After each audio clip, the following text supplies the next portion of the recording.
So something a little different for the channel today. I thought it'd be cool if I messaged some retro people on Twitter and asked them for some of their favourite stories about the 16-bit era. So a few of them messaged me back, and the result is this video you're about to watch. So sit back, relax, and enjoy.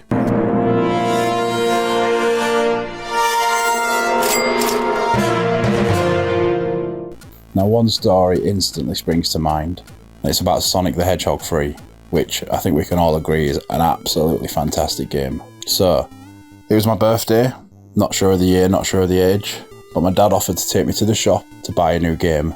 So naturally, I got on the phone to my best friend who lived just down the street, and I said, "My dad's going to take me and buy a new game, mate. Are you coming with us?" Now naturally, my friend was very cautious about this because my dad played sports games. So he instantly assumed that my dad would take me down there, make me buy the latest football game or the latest golf game or the latest tennis game. But he came along anyway. So we got to the shop, loads and loads of games all over the wall, little arcade machine in the corner. And my dad was like, "Right, pick out whatever game you want." So naturally I went towards the sports games thinking that's what he wanted me to get. And he said, "That's not what you want, is it?" And then he picked up Sonic 3 and said, "What about this? I know you like Sonic the Hedgehog. I know you've played number 1 and 2. What about this?" And honestly, mine and my friend's jaws hit the ground. Couldn't believe it. So, he bought the game for me. We took it home, and honestly, we played it for hours and hours and hours. It was one of the best birthdays I ever remember. Hey my friends, Stewie here. I'm just thinking of a Mega Drive game. I remember playing Comic Zone for the first time, and it was an unbelievable game. I mean, see just the visuals of it, even the intro of it, it was absolutely amazing, and I couldn't believe the game at all. And as soon as the game started up, obviously it looked like the comic book, and I was playing through it, and it was unbelievable. It's so beautiful, and the graphics are amazing. The gameplay is really, really good, but my goodness, is it an absolute headstormer of a nightmare when we're trying to play that game. Absolutely love it so much, but my goodness, I absolutely hate and love that game with equal passion. It is one of those things that I've genuinely played it for 30 years, and I don't think I've ever completed that game. It is unreal. Said if I am to be able to play that, when you play through and get through that very end in less than like 40 hours, it is an absolute bargain for money. It is unreal. It is so difficult, but what a game. Just thinking there just how much I absolutely love that game. I really wish I'd kept a hold of it. I would love to play it through again.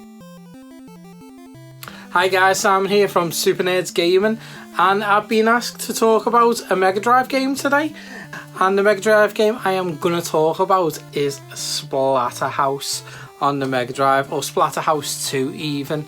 Now, I played this when I was young. I went to my mates and he had a Mega Drive 2 and he had this in it. I'd never seen Friday the 13th or anything like that.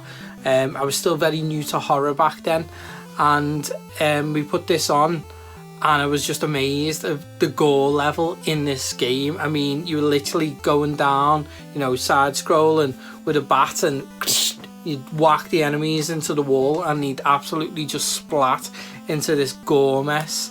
And for a long time I always thought it was a Friday the 13th game because of the mask that the character wears, and it was like that's Jason when I did get into horror and that, and I never kind of separated the two until become, you know, more of a gamer collector, and I was like, okay, no, that's a completely different thing. They just kind of went for that. But yeah, absolutely brilliant game. Can't really praise it enough. It does get very difficult very quickly, but you know, if you can get this cheap for your Mega Drive, get it. Really fantastic game. Hey, I'm Scott, better known as 90s Retroactor on Twitter, and I'm here to talk to you about a Snes game, which is kind of a bit of a funny one because I was always a Sega kid. Started racking my head, had a few good options, but then there's one that is less about the game and more about the story, and I thought I'd chat to you about that. So I've picked Super Star Wars on the Snes, which, if you've not played, is a very, very difficult game that takes a lot of caveats from the coin-op arcade games at the time, just to try and drive replayability out of you. The reason I want to talk about this is because I never had a SNES growing up, and this was my first SNES game, which I got on the morning of my wedding. So 2016, I'm in the house on my own, get up at about 8 o'clock, and my wife's left my wedding present in the living room. So pop down, start going through these boxes, and there is my very first Super Nintendo with Super Star Wars. So you now have me at 8 o'clock in the morning on my wedding day, just in my PJs, playing Super Star Wars. And what a memory to have for a game at this point in my life, for something that's, 30 years old now. And it's a great game. It honestly, it's one of those that you play and you learn the pitfalls and you find where it's going to kill you. But, man, so worth a play. And I definitely recommend checking it out, and hopefully you get a nice story out of it as well at some point in your life. What's up, Retro Peeps? John Rue here. This is what I'm talking about today. Elysia Dragoon. It's a Sega game. This is actually a reproduction cart, unfortunately, that I got on eBay. Just look at the cover. It just looks so badass to start with. It's like this chick shooting lightning bolts out of her fingers with a dragon fighting these warriors. And that pretty much describes the game itself. You play as this awesome badass woman. She has pet dragons, and she has pet other things too. Like I guess they're like mythical creatures or something like that, but you're going through like it's a platforming game, and I really like this game because it has a lot of dynamics to it. The levels are just crazy designs, and the enemies, you just never know what you're gonna run into around the next corner. The bosses are super, super crazy. Like every single one of them, you just never know what you're gonna run into. I remember in one of the worlds you fight this ultimate huge mutated frog that unleashes his frog minions on you. And then in another world, you're like on a spaceship and you're fighting this intergalactic alien spaceship. So it like just jumps all over the place, and you obviously like shoot lightning bolts from your fingers and own dragons that help defend you. So there's nothing normal about this game, and it's just really, I got my hands on it as a kid somehow, and I've just never been able to stop playing it. I've always loved it. I definitely recommend it. If you haven't played Elysia Dragoon, you need to go out and check it out. It's definitely worth the play. It's a lot of fun. It's unique, to say the least.